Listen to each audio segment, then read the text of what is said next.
Hello everyone, Raghu GK में आप सभी का स्वागत है। आज हम लोग बिहार बीएड और डीएलएड एंट्रेंस एग्जाम 2023 से रिलेटेड हिंदी के टॉप 20 क्वेश्चंस का डिस्कशन करेंगे। यह हमारा हिंदी का छठा प्रैक्टिस सेशन है, तो आप वीडियो को अंत तक देखें और वीडियो पसंद है तो चैनल को सब्सक्राइब जरूर करें ताकि आगे आने वाले क्लास का नोटिफिकेशन आपको मिलता रहे। तो चलिए आज का क्लास हम स्टार्ट करते हैं। हमारा फर्स्ट क्वेश्चन है, आयोगवाह की संख्या कितनी है? क्या बताना है कि आयोगवाह की संख्या कितनी है। तो आयोगवाह इनकी संख्या आपका 2 होता है। ऑप्शन ए हमारा सही आंसर होगा।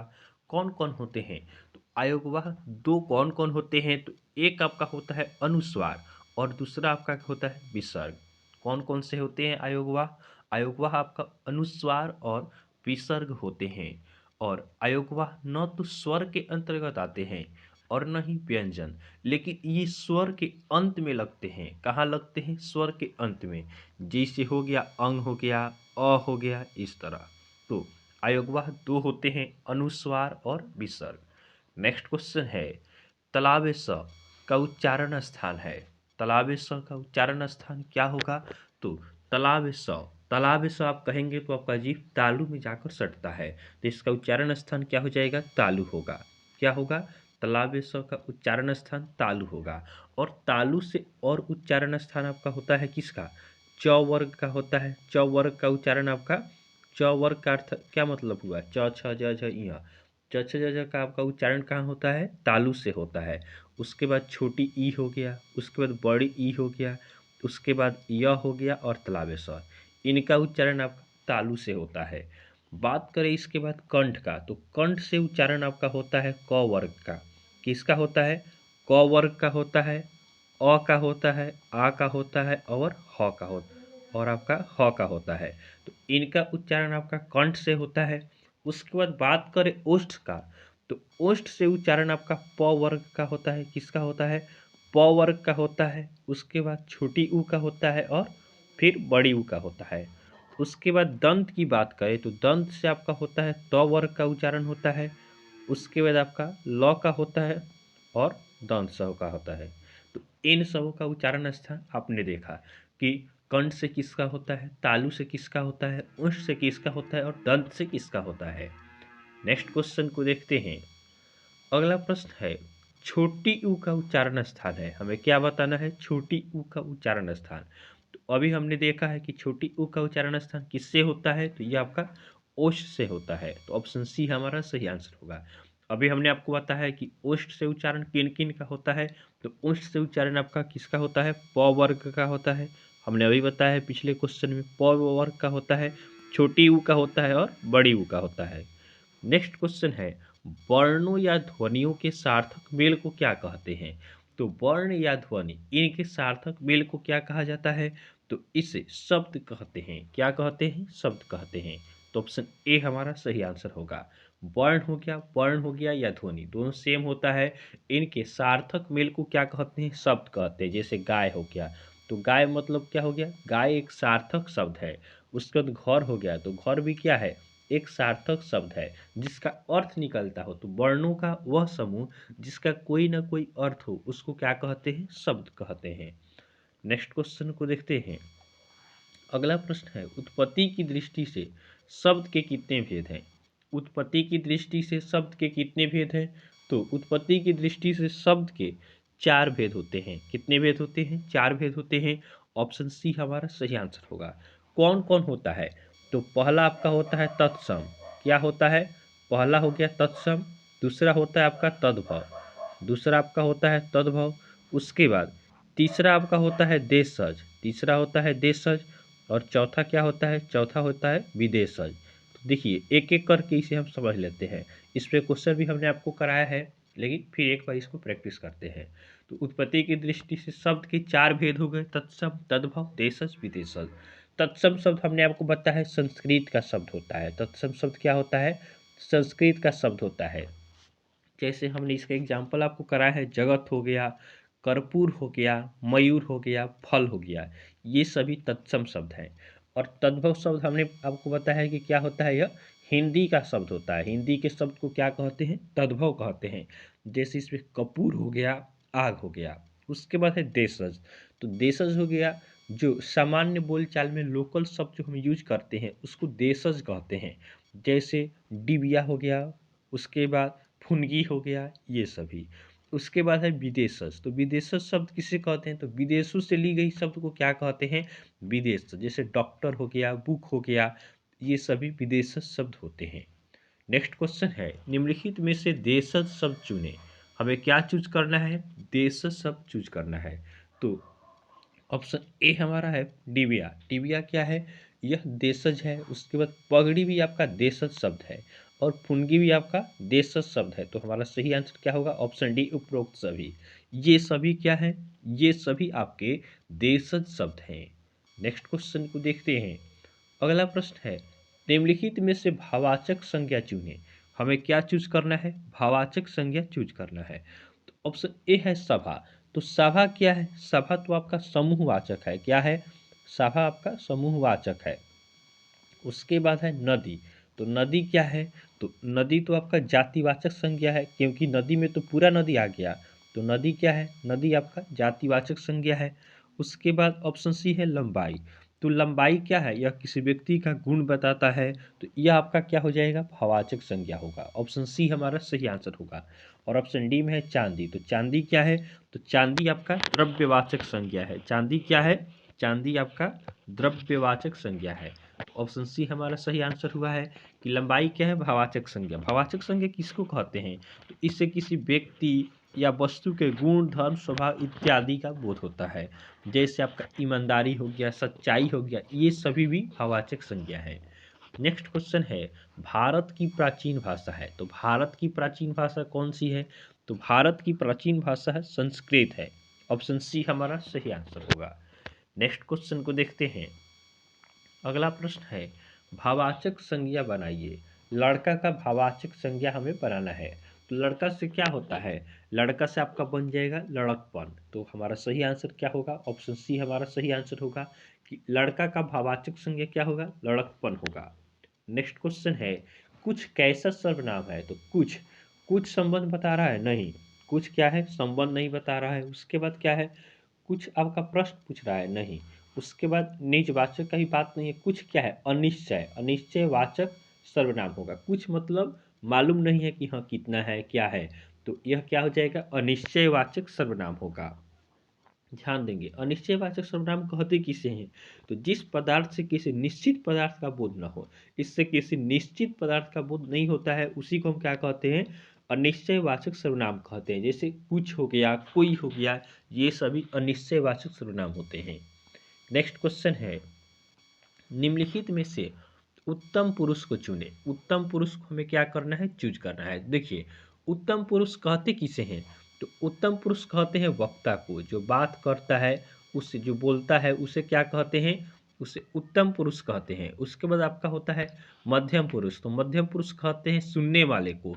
उसके बाद आपका होता है अन्य पुरुष। तो अन्य पुरुष कहते हैं कि जिसके बारे में कुछ कहा जाए।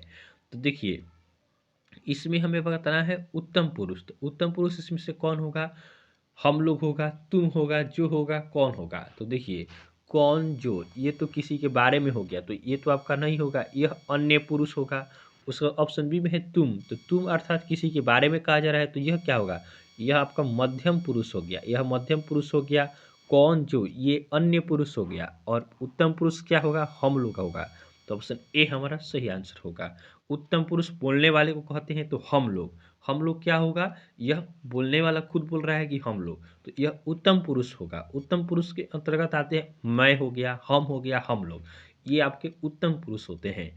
उसके बाद बात करें मध्यम पुरुष का, तो मध्यम पुरुष में कौन होते हैं? वे श्रोता होते हैं। सुनने वाले को मध्यम पुरुष कहते हैं।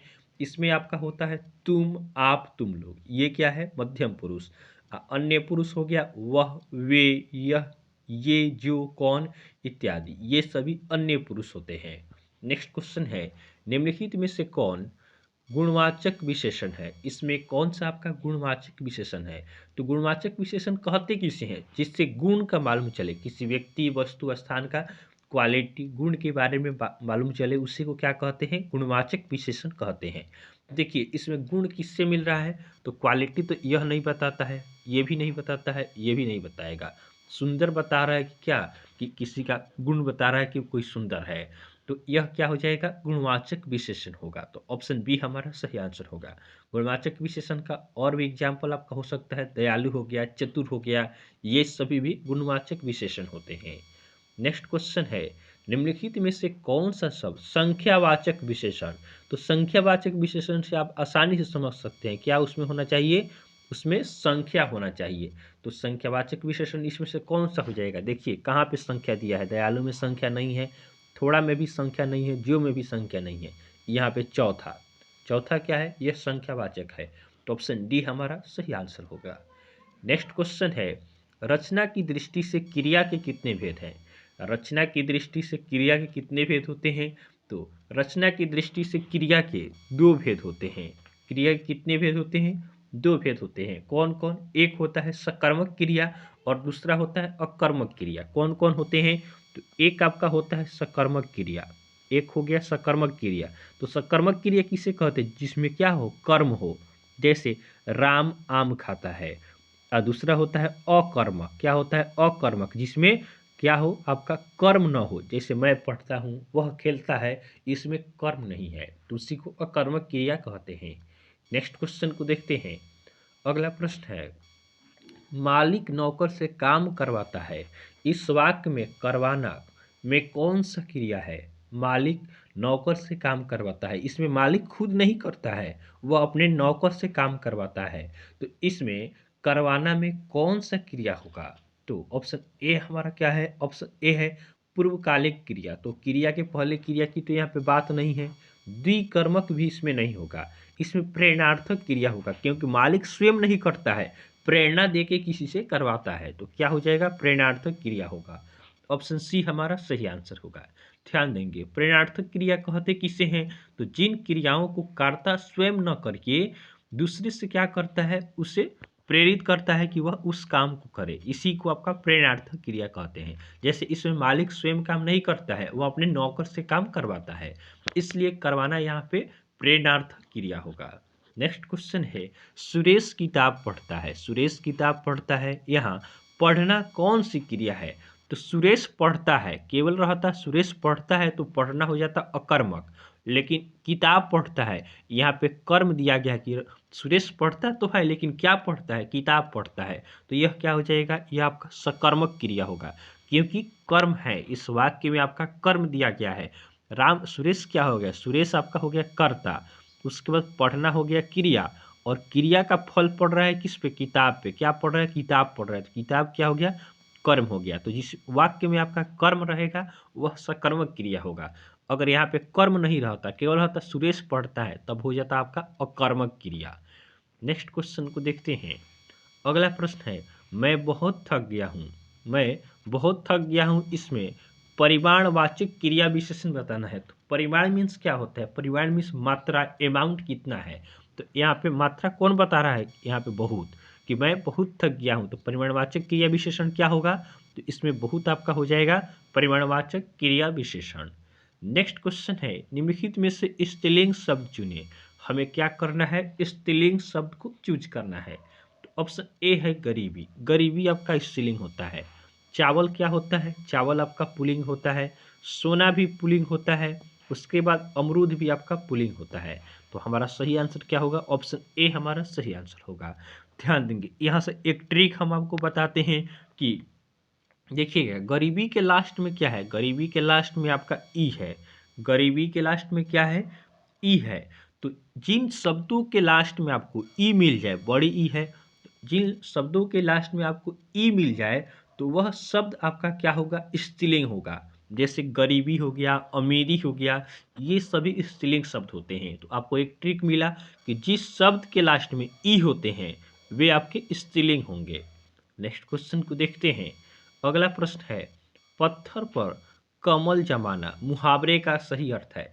तो पत्थर पर कमल जमाना, तो पत्थर पर कमल जमता है, नहीं जमता है, तो इसका अर्थ क्या होता है, तो पत्थर पर कमल जमाना अर्थात किसी असंभव काम को करना, असंभव बात होना, इस तरह का यहाँ से अर्थ इसका निकलता है। तो इसका सही आंसर क्या होगा? ऑप्शन सी हमारा सही आंसर होगा।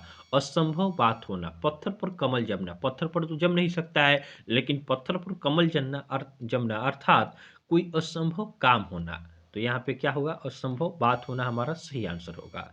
आज का हमारा लास्ट क्वेश्चन है, बहती गंगा में हाथ धोना मुहावरे का सही अर्थ होगा।